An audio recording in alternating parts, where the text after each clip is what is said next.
kurbanët në parti dhe tani kërkon të bëj kurban Shqipërinë për të shpëtuar kokën e vet. Belinda Balluku nuk ikën pa e marrë Edi Ramën me vete. Tani, nuk ka njeri që ka ngritur më shumë akuza për Belinda Ballukun se sa unë. Në procesin e tunelit Llogaras, ajo është masha e përdorur nga Edi Rama. Ajo e kishte kryer atë punë. E ktheu Edi Rama për të kaluar 50 milion të një kompani turke për interesa lobimi personale të vet të atij. Lubia kanë kurriz afera të tjera korruptive, të gjitha të bëra në bashkëpunim me Edi Ramën. Dhe ajo ka dokumentat. Në rastin e Llogaras, dokumentat janë edhe me firmë, edhe me fotografi, ku takimin e udhëheq Edi Rama.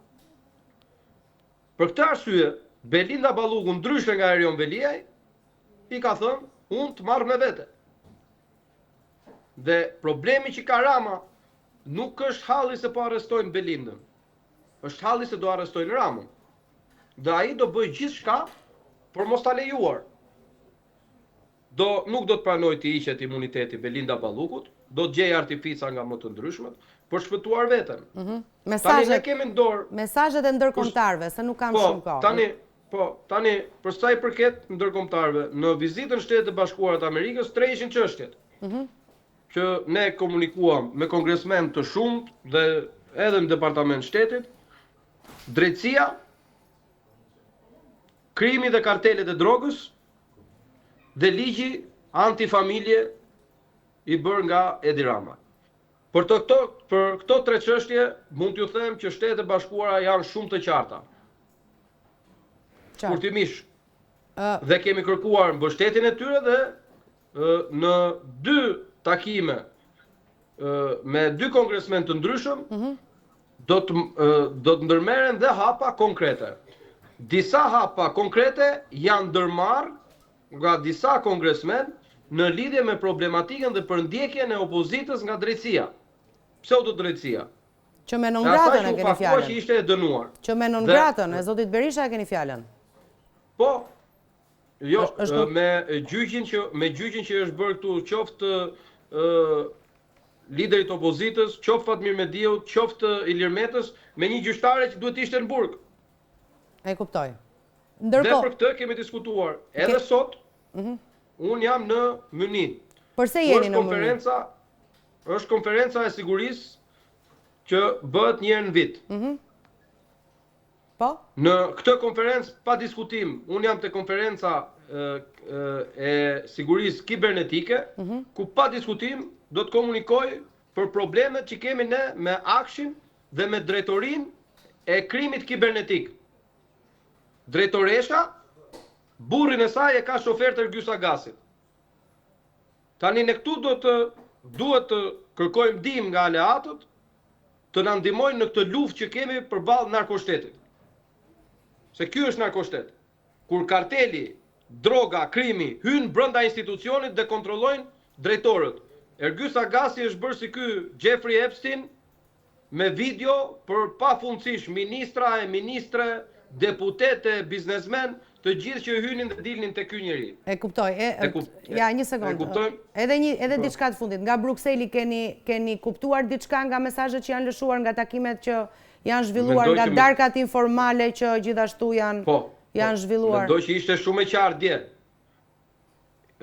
Edi Rama kërkon të bëjë kurban Shqipërinë për të mbrojtur Ballukun. Ata ishin të qartë që Shqipëria duhet të ecë drejt integrimit. Nuk shkohet drejt integrimit duke thënë unë nuk e lëshoj Belindën se futem vetë në burg. E fundit. Dukshëm është rritur për kraja për ju. Pra, kjo është, besoj se çdo sy e konstaton. Ju keni një përparim shumë të mirë, shumë pozitiv për sa i përket qasjes së opozitës. Pra, po themi në qasjen perëndimore. Dhe kjo është e dukshme dhe natyrisht keni filluar, pra ka 2-3 muaj që keni filluar të organizoheni në këtë gjë, por këshilla ime personale vazhdon mbetet në këtë pikë që njerëzit, po qoftë edhe gjithë llojet e komuniteteve dhe gjithë ata që presin ndryshimin, që dukshëm pra, kush nuk e kupton që zoti Rama ka ndryshu, ka tjetërsuar dhe qasjet e tij që ka dalë në mbrojtje me çdo çmim në mbrojtje të Ballugut. Kjo është qartë. Se duhet ta mbyllim. Po. Dhe tjetra, dhe fakti që do të vazhdoj me sa duket do të mbrojtje, imuniteti është vetëm kur rrezikohet kur është nga opozita, pra kur është qasja politike. Dukshëm këtu nuk ka asnjë lidhje politike. Kështu që kjo është e dukshme. Problemi është që çfarë do sjellim në tavolinë për sa i përket po themi besimit, ndërsa pjesa tjetër opozita po ecën në mënyrën dhe po ka një lloj po themi përkraje shumë më pozitive se dje. Okej. Do të thënë dy gjëra janë themelore, në rastin konkret se gjithmonë thuhet që duhen disa faktorë dhe janë disa faktorë tani më, se është faktori ndërkombëtar, opinioni publik dhe aksioni i opozitës, të cilat janë në unison në lidhje me narkoshtetin. Unë doja vetëm të përmbyllje, me qenë se është e kemi në programin dhe projektin, e kemi bërë publike, dhe në lidhje me në përmbyllje doja thoja që edhe te kjo konferencë sigurisë në cilën marrin pjesë edhe shefi i Interpolit, merr pjesë shefi i MI6-s, marrin pjesë nivelet më të larta të mbar botës në lidhje me sigurinë, po unë do ju bëja ju një pyetje nëse ishit në vendin tim, ndërkohë që ne këtu vim për sigurinë dhe do të ketë mbase, nuk e di nëse do ketë në një përfaqësues të qeverisë, por imagjinoni që në këtë pikë, në këto nivele, ne t'i shkojmë për shembull dhe të diskutojmë me shefin e Interpolit apo me shefin e CIA-s apo me shefin e FBI-s dhe t'i flasim që ne kemi për shef atje Ergyes Agasin. Tani ata i dinë këto gjëra shumë mirë dhe kanë kuptuar fare mirë që ku ka arritur situata. Por më shqetësoi fjalia që thatë pak më parë, ata që presin ndryshimin.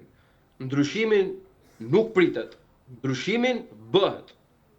Dhe bëhet duke u afishuar, duke bashkëpunuar. Dhe unë këtë ju ftoj të bëjmë gjithë, të bashkëpunojmë për të sjellë ndryshimin. Faleminderit zoti Balliu për këtë intervistë që realizuam së bashku live nga Myniu dhe suksese në konferencën ku do të merrni pjesë pas pak. Faleminderit. Faleminderit juve.